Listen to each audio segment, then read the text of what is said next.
Selamat pagi Bapak Ibu Saudara semua yang dikasihi Tuhan.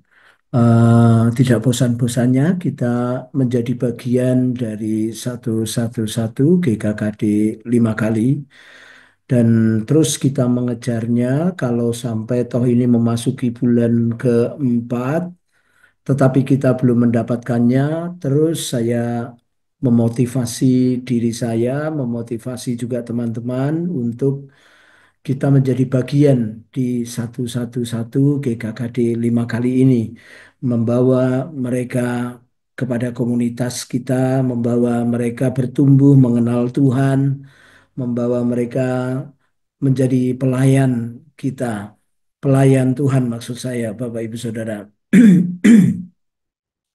Dan jangan jemu-jemu melihat, membaca, merenungkan, melakukan Matius 28 ayat 19-20 ini. Karena itu pergilah, jadikan semua bangsa muridku dan baptislah mereka dalam nama Bapa dan Anak dan Roh Kudus. 20 dan ajarlah mereka melakukan segala sesuatu yang telah kuperintahkan kepadamu. Dan ketahuilah aku menyertai kamu senantiasa sampai kepada akhir zaman. Nah, Bapak Ibu Saudara, sebenarnya kalau kita mau melakukan ini, kita harus lihat dulu pelekop dan ayat di bawah pelekop itu, gitu, saudara-saudara. Ya, ayat 16 dan 17. Ya, Bapak Ibu Saudara, kita harus lihat karena ini tidak bisa dipisahkan. Ya, Bapak Ibu Saudara, yang memisahkan antara perintah ini dan orang-orang yang melakukannya hanyalah satu kata, ragu. Bapak Ibu Saudara, di Pelekop itu kita mendapati orang-orang yang ragu-ragu. Ya, Bapak Ibu Saudara. Nah, 16-17-nya itu mengatakan dan ke-11 murid itu berangkat ke Galilea, ke bukit yang telah ditunjukkan Yesus kepada mereka. Ketika melihat dia, mereka menyembahnya. Tetapi beberapa orang ragu-ragu.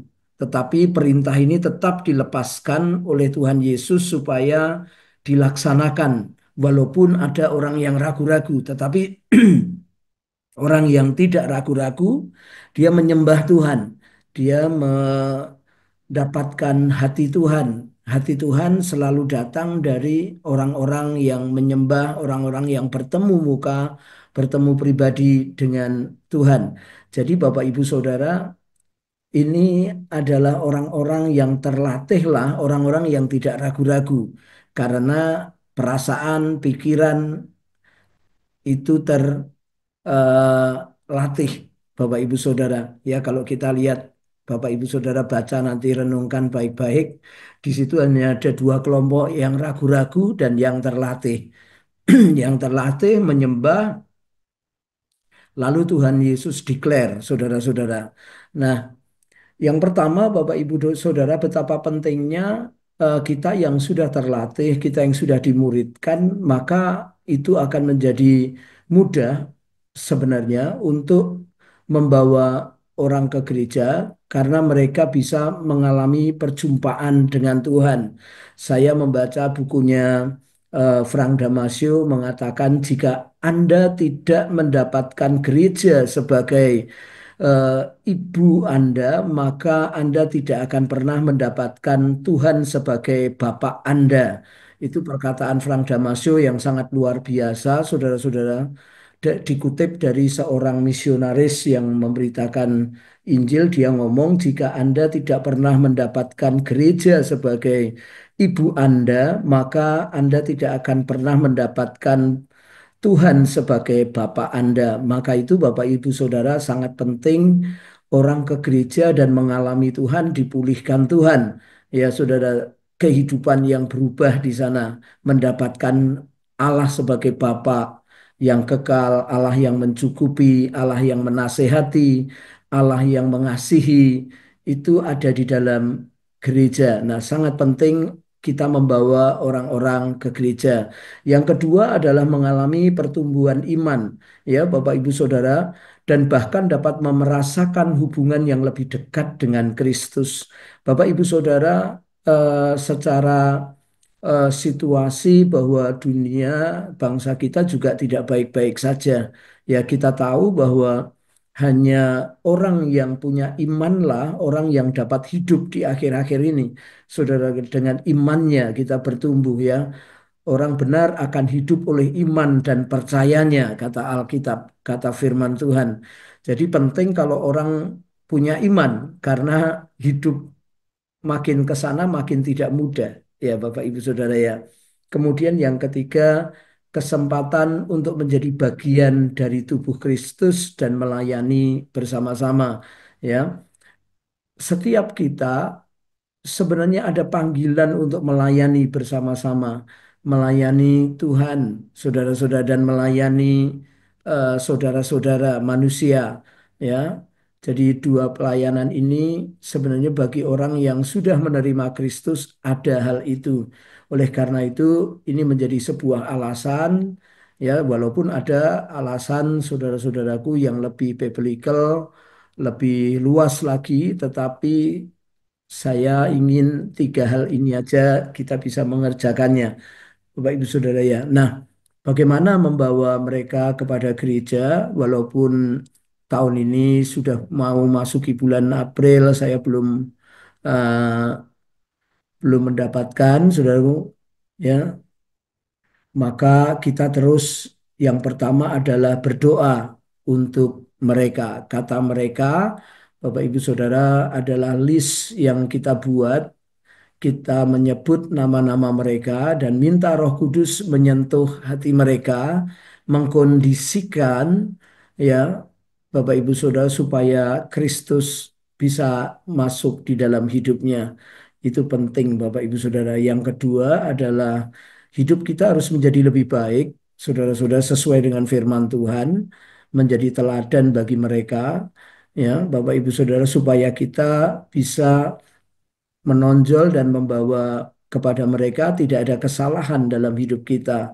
Saudaraku, untuk kita memberitakan firman Tuhan. Jangan sampai kehidupan yang sama, maka mereka ngomong, lah wong kamu aja sama kok dengan aku kok, gitu. Maka tidak ada hebatnya, Bapak Ibu Saudara ya. Jadi kita harus berbeda dengan dunia ini.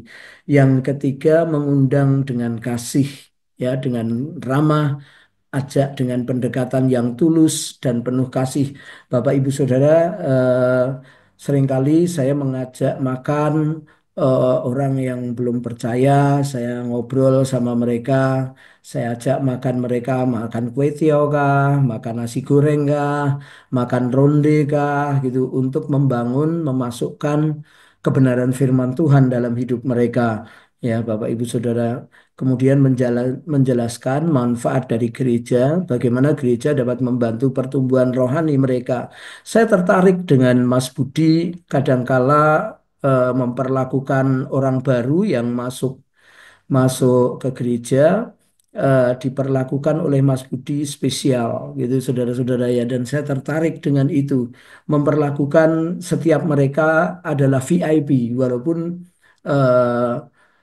itu mungkin bagi orang yang menerima tidak VIP, tetapi dari eh, Pak Budi seringkali ada perilaku VIP, memperlakukan orang yang datang itu VIP. Jadi itu luar biasa dan bisa membawa mereka datang kepada Tuhan, ya Bapak, dan menjadi komitmen di gereja. Nah, Bapak Ibu Saudara yang dikasih Tuhan, mari kita melakukan membawa mereka. Bapak Ibu Saudara, saya tutup dengan sebuah kesaksian, ya. Ada tukang saya, dia tidak bisa lari kemana karena adanya masalah yang cukup menghimpit dia dan harus mengeluarkan energi banyak, saudara-saudara. Dan eh, salah satu tukang saya ngomong sama eh, temannya ini, wes kowe terbuka sama Pak Kris saja, gitu. Kowe terbuka saja dengan Pak Kris, gitu. Ceritakan baik, gitu. Lalu dia cerita sama saya situasinya, kondisinya, dan saya menjawab dengan meneguhkan. Saya berkata kepada dia, Mas, saya pernah mengajarkan kepada Mas bagaimana untuk melihat Kristus yang hidup itu, ngalami sendiri. Coba bawa masalah Mas itu kepada Kristus. Kalau mungkin saya menceritakan masalah saya atau masalah teman saya kepada Mas, Mas nggak ngalami sendiri. Tapi sekarang Mas punya masalah, mengalami sendiri, Mas. Coba, dia bukan orang percaya, tetapi dengan hal itu saya menilai sebagai situasi dan kondisi yang Tuhan siapkan bagi dia untuk dia percaya kepada Kristus. Bapak Ibu Saudara, mari dengan cara demikian kita bisa mendapatkan jiwanya kepada Tuhan. Mari kita berdoa.